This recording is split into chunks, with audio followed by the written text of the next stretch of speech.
This is a stimulus update and daily news report, and things are finally starting to move forward with the $3.5 trillion package. There were two key votes that happened. One of them was to not lower prescription drug prices. Bernie Sanders was not happy about that, and he actually calls out Congress members for their ties with pharmaceutical industries. Also, a tax plan has passed. I'll play you a video clip explaining exactly what's going on there. I'll play you another video clip from Pramila Jayapal, the top Congress member for the Progressive Caucus, who wants $2,000 per month fourth stimulus checks and $50,000 in student loan forgiveness. I'll play you the video clip of exactly what she says. Also, we'll talk about the states and cities that are giving out $500 and $1,000 checks.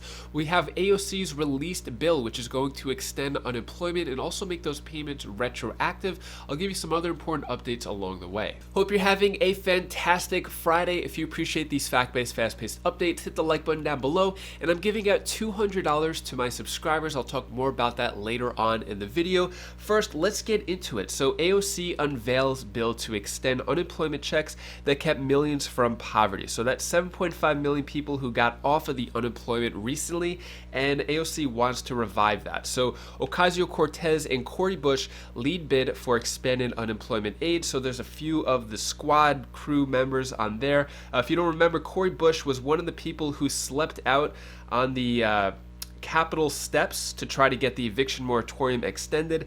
They were actually successful in getting the eviction moratorium extended, only for it to be cut shortly after that, but they were effective. So this is the bill right here. This is the website. So this is to extend the unemployment benefits. This is the actual official bill right here. As you can see, it is a draft. But this is all legal jargon here, so I'm not going to go too much into it. The big date here, though, is that the $300 per week federal unemployment boost will go until February 1st of 2022. And if and when it does pass, then the payments will be retroactive to September 6th. So just to give you an example, let's say it passes December 1st, then that means from September 6th until September 1st, people will get a retroactive check where it's $300 per week from that time period. Now, the chances of this passing is dim. We don't really see much momentum here because it is still a draft, but I'll keep you updated on that. Let me know down in the comments below, is this a good idea, bad idea to extend unemployment benefits and have it retroactive? Let me know your thoughts on that. Speaking of unemployment benefits, so no state extends unemployment benefits despite calls from Biden. So President Biden said, hey, states, you could extend the unemployment benefits if you want, but you're going to have to pay for it yourself. The federal government will not pay for it. No states have stepped forward with that and most likely will not. Next, let's talk about the jobless claims since it's related to unemployment. So U.S. weekly jobless claims shoot up to 332,000 in first week after federal boost expiration. So this is a week after those $300 per week boost payments stopped, and it's still up pretty high, 332,000. So looks like jobless claims are still coming in despite the unemployment benefits stop being paid. Next, let's talk about checks going out to people. So Illinois to give child care workers $1,000 and cover costs for unemployed parents. So this is coming from Governor J.B. Pritzker of Illinois, announced the bonuses Monday as part of a broader package of child care recovery efforts, saying that the additional cash will help stabilize a field that is central to the state's economic recovery from the COVID-19 pandemic. So we've seen a lot of this from other different states giving out $1,000 checks, $500 checks. Also, Chicago Public School to provide $500 micro grants to students, families in need.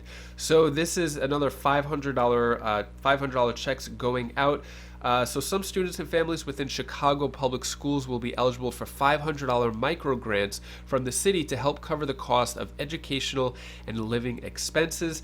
So this is coming from the Mayor Lori Lightfoot, and then in charge of the Chicago Public Schools, Jose Torres. So that money's going to go out. Next, let's talk about what's going on with the big $3.5 trillion package. So I'm going to play a video clip from Pramila Jayapal, who is one of the leaders of the Progressive Caucus. So Rashida Tlaib and Jayapal introduced groundbreaking bill to deliver universal recurring payments for COVID-19 relief. So this came out a while ago, but this just lets you know where Pramila Jayapal stands when it comes to payments and relief to the people. So she helped release the ABC Act, which is the Automatic Boost to Communities Act, which is going to pay $2,000 payments to every person in America, and then $1,000 per month after the pandemic has ended for an entire year. So here's a video clip from Pramila Jayapal talking about what's going to happen moving forward with the $3.5 trillion package. In just a couple of hours, he is set to talk about the potential impact of the bipartisan infrastructure bill. His visit comes as congressional committees hammer out the details of the $3.5 trillion reconciliation bill that includes much of his plan, as well as expand the social safety net in this country. Joining us now to talk about all this and more, Washington Democratic Congresswoman Pramila Jayapal, chair of the Congressional Progressive Caucus. Congresswoman, it's great to have you back on the show. Thank you for your time. I know that several moderate Democrats, including your House colleague Stephanie Murphy of Florida and Senators Joe Manchin and Kristen Sinema over on the Senate side, have expressed their concerns about the proposed $3.5 trillion price tag for the bill, specifically the potential impact on inflation and the national debt in this country, and that the bill is being put together, as they say, too quickly. I want to give you a chance to respond to that. What would you say to them? Yeah, thank you so much for having me on, Eamon. And what I would just say is that we are working to make sure we deliver the entirety of the president's agenda to his desk. That means we guarantee paid leave for families, childcare, universal childcare, where no family has to pay more than 7%, Medicare expansion, fighting climate change, housing investments. These were the priorities of the Congressional Progressive Caucus that are in the bill.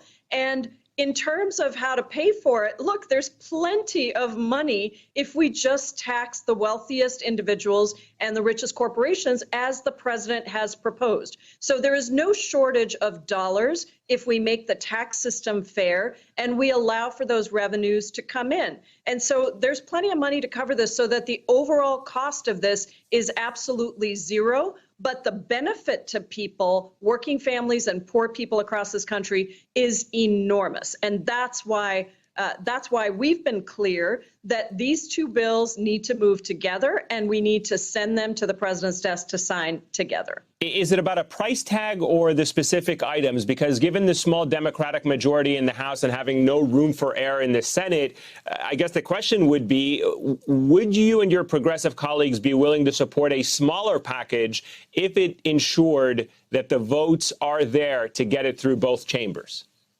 Well, let's not forget that our original request was for $7 trillion. That's actually what we think we need if we were to do these investments over a decade. We cut it down to $3.5 trillion in an effort to recognize that we needed to get everybody on board. That was the package that the Senate, the House, and the White House agreed to when the Senate passed its $3.5 trillion resolution, with everybody on the Democratic side voting for it. So that is still the place that we are in. And it's not about a particular top line, only in the sense that this is what these investments cost. Now, we've already had to shorten the amount of time that certain investments are funded. We would rather do it for a 10-year period. We're doing it for a shorter period of time to get it into the 3.5. But when you look at this list of things we are going to deliver for people, it's what we ran on and it's what we promised, you will see that you simply can't get it done for anything less than the $3.5 trillion. And of course, that's a gross cost. That is not a net cost. At the end, it will be a net cost of zero, because we will generate the revenue from people finally paying their fair share, the wealthiest and biggest corporations finally paying their fair share. So I come back to this point. How do you then go about getting people like Senator Joe Manchin and Kristen Sinema on board? Because they have specifically rejected the $3.5 trillion price tag. They're not even necessarily looking at the programs as much, or the investments, as you say, but they're just rejecting the flat out total $3.5 trillion.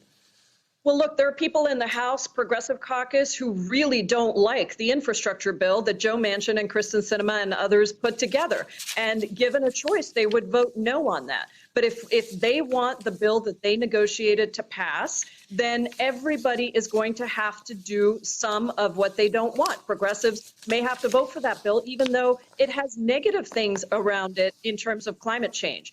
And Kristen Sinema and Joe Manchin have to remember that they're part of the Democratic team, and the president's Democratic agenda and the Democratic agenda we ran on is contained within the Build Back Better reconciliation package. So at the end of the day, let's all come together and vote for both pieces and we will deliver transformative relief to Americans across the country. How do you rate how President Biden is leaning into this right now? Do you think he's putting enough pressure from the White House using his bullpen to get the $3.5 trillion passed among the Senate? What should he be doing more of if you believe not?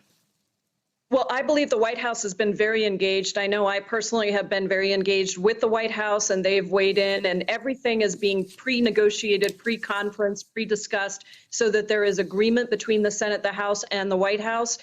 So this is a little different than other processes we've done in the past, and it is making it complex to move it forward quickly, but we are going to move it forward, and hopefully will be done by the end of September. But we absolutely need to make sure that the reconciliation bill passes first, and that we deliver both pieces of legislation to the president's desk.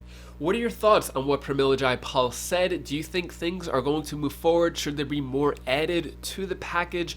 When it comes to a fourth stimulus check for the $2,000 per month to every American petition, it's currently at 2,885,000 signatures so far. And just to be clear, there is no fourth stimulus check in that package as of now. Things could change in the future, but it seems like there's just not enough momentum to bring it forth.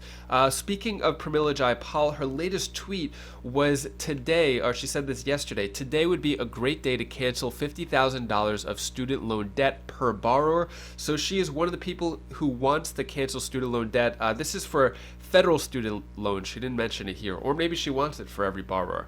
But also, speaking of student loan forgiveness, Elizabeth Warren buckles down on student loan forgiveness, says Biden has the power to cancel student loan debt. So I mentioned an article a few weeks ago how Nancy Pelosi said that the president does not have the power to cancel student loan forgiveness. So Elizabeth Warren wants President Biden to do it, saying that it doesn't have anything to do with Congress, that the president himself could cancel $50,000 for every federal student loan borrower. But meanwhile, Nancy Pelosi said the opposite. So Elizabeth Warren had a little meetup recently where she was talking about student loan forgiveness. So far, not likely moving forward. President Biden hasn't mentioned anything about his promise of $10,000 of student loan forgiveness. Next, let's talk about some votes that happened recently. So Bernie Sanders blasts conservative Democrats for siding with big pharma over voters. So this was a big blow, especially since Bernie Sanders, and I think almost everybody, all civilians, want to lower the drug prices in America because they are so high, and the people who are profiting from it are the drug companies and the Congress members who are getting paid off by the drug companies, pharmaceutical industry. So Bernie Sanders for a while has been saying that he wanted to lower the prices. There was a vote on this, and it went the opposite way. So there were 3 Democrats who voted against it. One of them, Scott Peters, who has ties and is actually one of the is the top House recipient of campaign donations from the pharmaceutical and healthcare industries. Basically, the way that works is when pharmaceutical industries want special laws or special treatment, they pay these Congress members in the form of campaign donation, otherwise known as a legal bribe, basically saying, hey, here's millions of dollars, please do what we want. And in this case was to vote against raising the prices of drugs. I think there was about $4.5 billion of pharmaceutical lobbyists money going in there. Bernie Sanders was not too happy about this. He said that the pharmaceutical industry owns the Republican Party and that no Republican voted for this bill, and also said there is no excuse for every Democrat not supporting it. At a time when the drug companies are charging us by far the highest prices in the world, Congress must demand that Medicare negotiate prices with this extremely greedy and powerful industry. The pharmaceutical industry has spent over $4.5 billion on lobbying and campaign contributions over the past 20 years and has hired some 1,200 lobbyists to get Congress to do its bidding. They are the most powerful industry on Capitol Hill. Nonetheless, the American people are demanding that Congress stand up to them and finally lower the outrageous prices of prescription drugs by requiring Medicare to negotiate with pharmaceutical industry. Now is the time for Congress to show courage and stand up to the greed of the pharmaceutical industry. The American people will not accept surrender. So Yeah, it's pretty crazy how America has the highest drug prices in the world, and there are so many people on Medicare, so many retirees, veterans, people on Social Security who are struggling so much due to the high drug prices, and things need to change. This was the bill to change it, but unfortunately, the pharmaceutical industry is just too powerful. Another vote that happened, House panel advances key portion on Democrats' $3.5 trillion bill. So this was the tax plan. There was one Democrat who voted against it. This was a 24-19 vote. The way that this worked out, you could watch this video clip right here and it'll explain more exactly what happened. Yeah, they say this is so important because it's not actually raising taxes. It's just ensuring that people are paying the taxes they owe. But the Treasury Department is now urging Congress to make those new IRS reporting rules part of the tax plan because they were left out of the House version. Now, the package did pass the House Ways and Means Committee yesterday. It includes $80 billion for the IRS to hire more enforcement officers. But the White House said the government could raise even more revenue if financial institutions had to report how much money flows in and out of individual accounts. Now, in a letter, Yellen said that it is important to ensure the reporting regime is sufficiently comprehensive so that tax evaders are not able to structure financial accounts in order to avoid it. Now, Treasury estimates that enhanced enforcement coupled with more reporting could capture as much as $1.7 trillion in uncollected revenue over the next 2 decades. Ways and Means Chairman Richard Neal said that conversations about how to address the tax gap are fluid. The Senate has signaled its support, but Neal said changes will need to be made. This is a three-way negotiation. This is the House, the Senate, and the administration. So we wanted to make sure that of the two chambers and the administration that nobody got too far out in front of themselves on it. So I thought that was reasonable. So, guys, Treasury is adamant that both pieces, enforcement and reporting, are essential because they work together to close the tax gap and to raise that critical revenue. Back over to you guys. Preliminary thoughts on that. So this is that bill, that infamous bill, where the IRS and the government can monitor your bank account if you have more than $600 in your account, which for the most part is almost everybody. A lot of people have more than $600. So Janet Yellen, the Treasury Secretary, wants the IRS to push Democrats to require banks to report taxpayers' annual account flows. So now they're saying this is to prevent money laundering and structuring. But what are your thoughts on the government monitoring bank accounts and seeing annual account flows and seeing how much money people have in the bank account? Let me know your thoughts on that. They're saying that they could get a lot of money from it, but to the average person, I don't think they want their privacy invaded like that. So Democrats prepare for next phase of budget fight as House readies package and Biden meets with Senate skeptics. So looks like things are starting to slowly move forward. Had a few votes in terms of meeting up with skeptics. All eyes are on Joe Manchin and Kyrsten Sinema. So Joe Manchin gets all the attention, but Kyrsten Sinema could be an even bigger obstacle for Democrats' spending plans. I mentioned yesterday how President Biden met with Joe Manchin and Kyrsten Sinema. What came out of that meeting? Little generic responses basically saying it was a productive meeting, things are moving forward.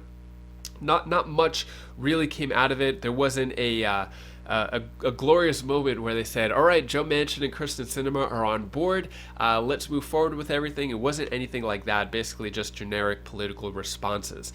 So that is all the stimulus news I have for you today to hopefully brighten your day a bit. Here's my daughter Bella's tip of the day. Hi guys, this is Bella. This is the tip of the day. I'm going to tell something what you should do. Don't let anybody tell you different. You are beautiful. You are full with excitement. You are great the way you are. Don't let anybody tell you any different. You are great the way you are. You are full with excitement, and you are great just the way you are in person. Bye. That's all I wanted to say for you. And be yourself. Bye. Thank you so much for watching, and thank you for your support and being a part of the Wiseflies community. To show my appreciation and give back, I'm giving out $200 checks to my subscribers. I'll explain exactly how you could potentially win the $200. I first want to say that I wouldn't be anywhere I am today if it wasn't for you. So thank you so much for your support and watching, liking, commenting, subscribing. Really helps out the channel, helps out me, helps out the family. So I just want to say thank you for that, and I want to give back. So the way that you could potentially win $200, very similar to the last time. One, you just have to be subscribed to this channel. Two, be subscribed to my other two channels, and actually launched a third channel. So I'm gonna have the link to that down in the description below. It's a channel about product reviews. I just have one video on it so far that just launched. And then three, first thing, be subscribed to my channels. I have links to that down in the description below. And then number three, just on this video alone, write the word grateful and say what you're grateful for. The reason why I like doing that type of thing is because when we appreciate what we have and we see what we actually have in our life and what we're thankful for, what we're grateful for, it kind of changes our mindset. No matter how bad things are, if we focus on what we have rather than what we don't have, changes our mindset a little bit, helps us get a little bit happier despite the bad situations that we may be in, and we all go through really tough times. So those are the three things right there, and then I'm going to choose the winners by random, just by searching for the word grateful in your comments only on this video.